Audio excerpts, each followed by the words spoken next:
Good morning, people. Another morning. Well, it might rain, but any which ways. So today's topic of discussion is I need to change the fork oil. It has to be done.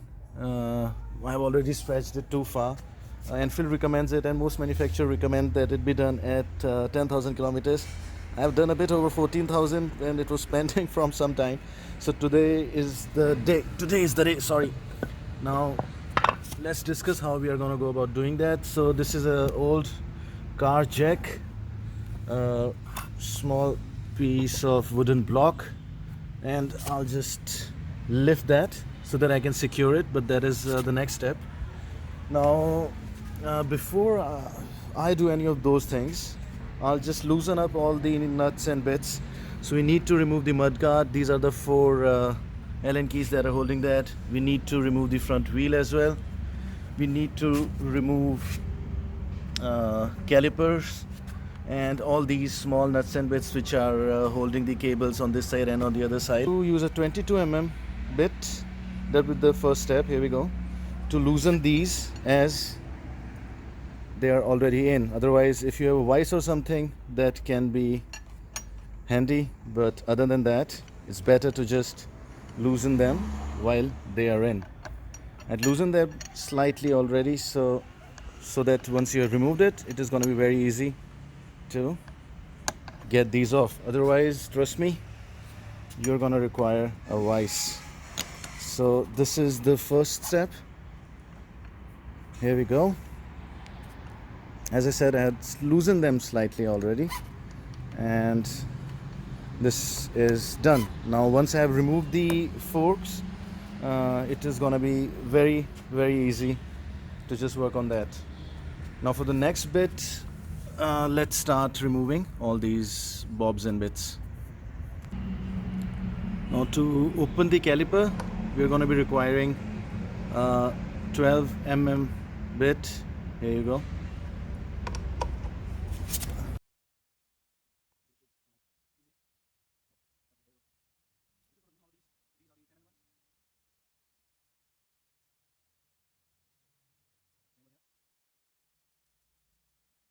For these then, it's 5 mm H5 mm Allen key.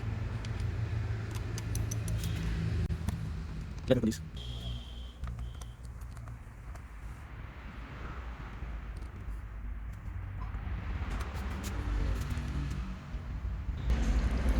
So for the mudguard, all the four bits are out, and this is just gonna lift off. Here you go. And also, this is how it would look if you don't put the front mudguard on. Anyways, our next bit is going to be removing the front wheel. Before you do that, you have to loosen the Allen key bolt that is underneath here. I hope you can see this one, and for that we'll be using an H6. You get the idea, H6, and just remove it. Yeah, here we go. That's done. That's loosened. And on this side, we have to open this main axle nut, and this is 24 mm. Yeah, here you go. 24 mm.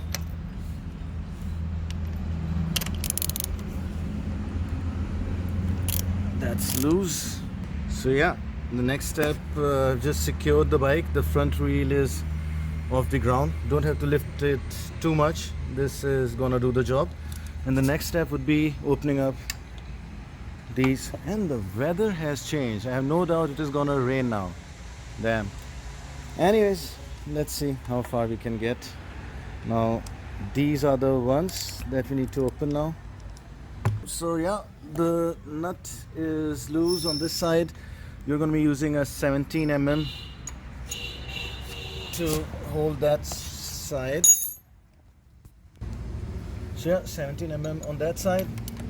Let's loosen this one out completely.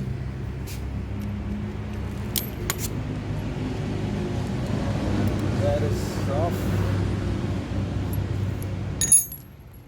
Caliper nuts are open. This is gonna come out easily. Here you go. This needs some cleaning as well. I think I'll clean it before I put the wheel back in. But anyways, the rest should be easy. Pull the spindle out and let's see. So just remove this nut and see how much mud it has accumulated, and eventually this will all catch up rust. So this needs to be clean. I'm just gonna put it back up so that I don't lose it.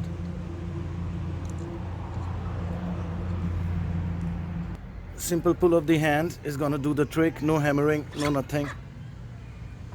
And the sweet axle is out. We'll grease this while putting back in, and the wheel is free to go. Just make sure you get that thing out as well. Let me show you. The wheel should just move along. But before you remove anything, just make sure you carefully take this out and rest it somewhere. And here you go. Now do make sure you keep this spacer intact. It would need cleaning as well, and the wheel is free at least.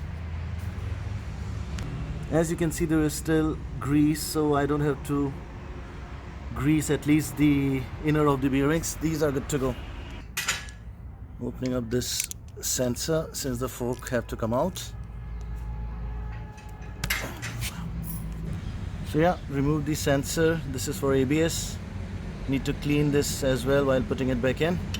Resting the caliper here, the nuts that go on the fork here, the speedo reader sensor assembly. I've opened 1, 2, 3, 4, and on the other side as well, and the fork should come off easily now. So yeah, proceed the seal down so that you can get a better grip, and the fork, at least one of them, is out. Here you go. One fork for Himalayan. Let me remove the other one as well. So here you go. It's again drizzling, but the forks are out at least. And here is our ducky. Anyways, now at least I can move fork oil, and then I can wait for the weather to clear, and then I'll put that back in. I was eventually thinking that I would grease the cone set as well, but not needed, and I cannot do it in this condition anyways, so that would have to be done at a later time. Anyways, let's move. Yeah, that's where the Himalayan is. It has not stopped raining. 2 hours into the job, what would have taken approximately about, say, half an hour has taken a lot. So I moved the things in here. Now these are the rest of the bits and bobs. I'm not riding these anymore, but I'll introduce them at a later point. In the meantime, what I have done is I have cleaned and washed the fork and the rest of the bits, and now is the time to change the oil. So that's why I'm doing it inside. Yeah, it would have been a good idea to just move these out, bring that one in, and maybe do it limited space, as you can see. But anyways, so fork oil, I'm using Royal Enfield ones only. I think these are 20 weight. I'm not too sure. Cost is 87 and 200 ml. So I have 5 of these, as you can see. Enfield recommends 455 ml to be put into one fork. So I'll be using 2, and yeah, that would make it 400. Then I have a small beaker that I'll use to pour in the rest of 55 ml.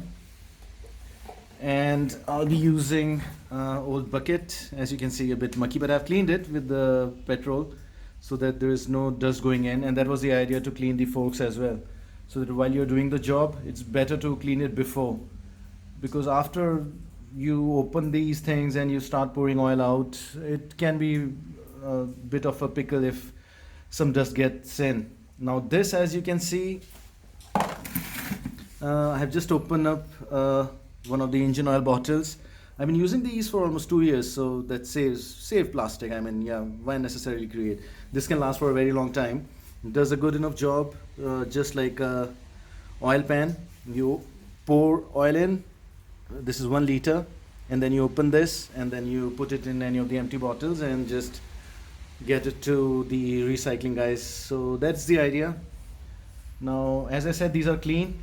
Now let's open these, pour the oil out. So let's open these, should be easy.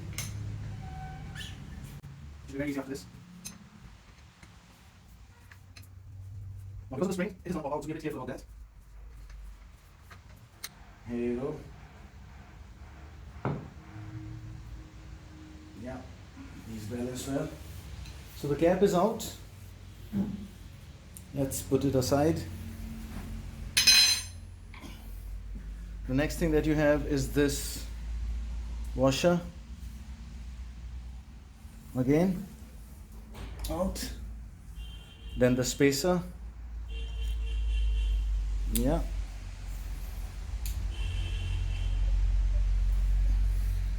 And then what you have is, so another washer. So the open one goes in. Remember to just place them as they come. So the cap, the flat washer with no hole, then the spacer, then the open washer. Now let's take the spring out and be very careful that the fork does not fall. Here you go. Now remember, there is a pitch. Now pitch being these closed distance spring, and at the top, as you can see, that this is a wide distance. So this is the way it is going to go in. Remember that. I'll be cleaning these, and now is the time to just pour the fork oil out. So here we go. I think that should make for a decent enough. Yeah, I cleaned the boot. Make sure before you put them, these are dry enough. So I've used a blower to dry these. The XL and as well as the spacer for the XL have been cleaned as well. And this is how the oil is gonna come out. There you go. Now let it pour, but make sure it has to be brought back in and out gently so that all of it can easily come out. Very gently. See, I hope you could see that. Let me get a better angle. Yeah. Very gently. Don't be too enthusiastic about this. And yeah, this should do. Just do it a few times. Now what I'm gonna do is I'm just gonna let it rest like this for a minute or two, and then I'll again do the same thing. Let's see.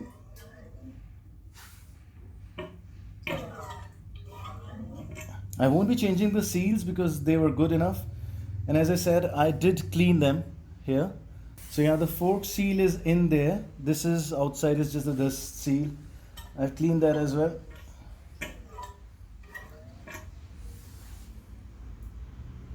Now let's do the same for the other one. For the meantime, I'll just put it in that bucket so that the residual oil can also come out. Now I'll do the same for the other. So yeah, drain the second one as well, and I put them in the bucket so that all the oil can drain, and that is going to be about 10-20 ml, I guess. So yeah, I have waited for about 15 minutes, but still a good practice to just pump these slowly and see if anything is coming out. No, this one is empty. That's a good thing. Should balance. Yeah, perfect. And same for this one. Yeah, nothing is coming out. So again, now at this point I could have cleaned these springs and all, but considering that I did wash everything before and the bucket was It was clean itself, so I don't have to worry about that. Now remember, small pitch. Now this is the small pitch, smaller pitch distance. This is the longer pitch distance. This one goes in. So here we go. So the springs are out. These would be jutting out like these. And this is the excess oil that we have. Now all we have to do is just clean the residual oil from here. A clean cloth, rag would do that.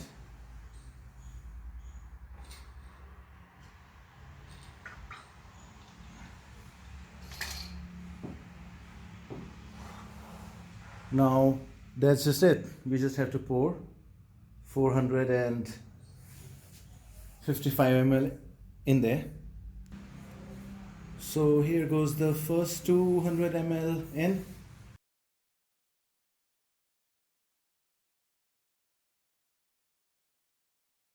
So second 200, that makes it 400. The fork is gonna slide down, so you would have to pull the fork out.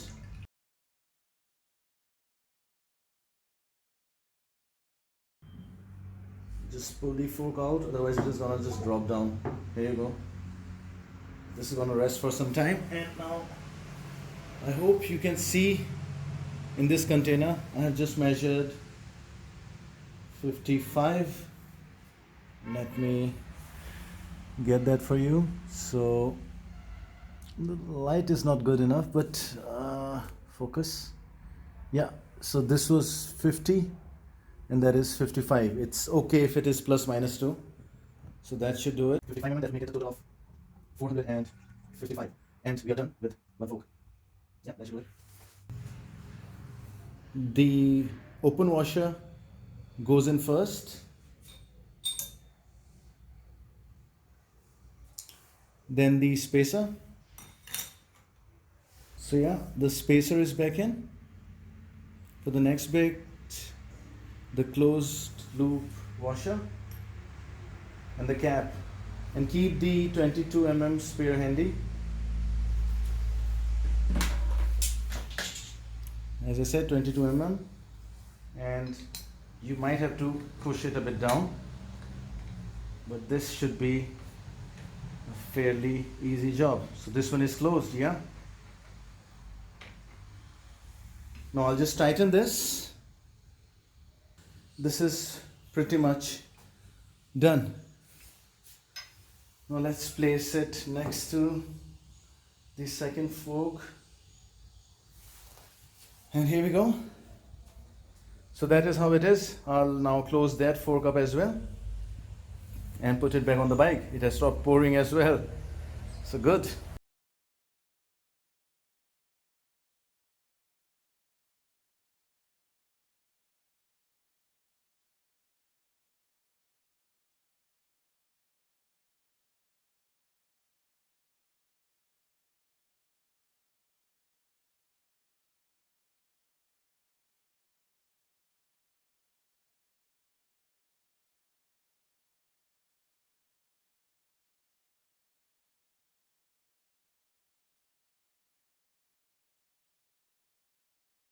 At this point, it would be a good idea to keep the rag down so that you don't damage the fork bottom.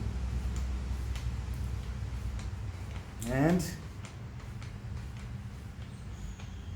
here you go.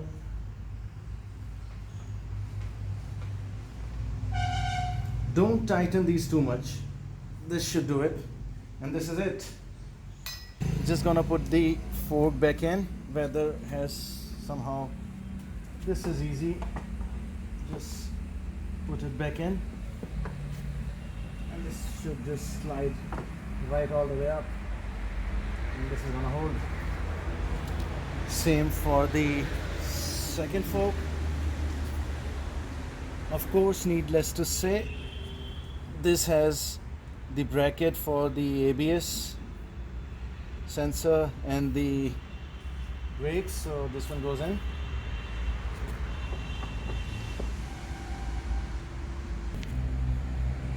So yeah, both the forks are in. Just make sure they're at the equal level. Just feel it on both the sides. Here we go. Yeah, that seems like okay. Perfect. So just putting the tire back in now with the greasing of the axle. So yeah, kind of drizzling again. Weather just looks like that any which ways. The tire is on the right side, as you can see. I greased the axle and everything. Let's just put this back in.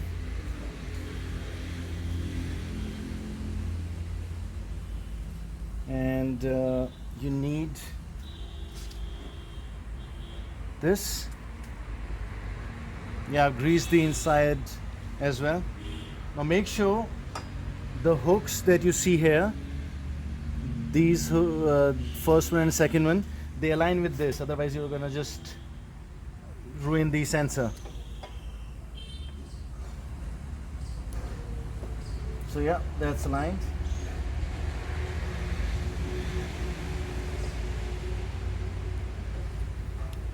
Now the axle goes in. Now as for the other side, you would have to put the spacer back in. So I've cleaned the spacer and greased it as well. Here you go. This is aligned there. The fork seems a bit out. Yeah, so that is in. Then check for the inside. Yeah, that's pretty much aligned as well. Now even if I have to use the hammer, nothing is gonna get damaged.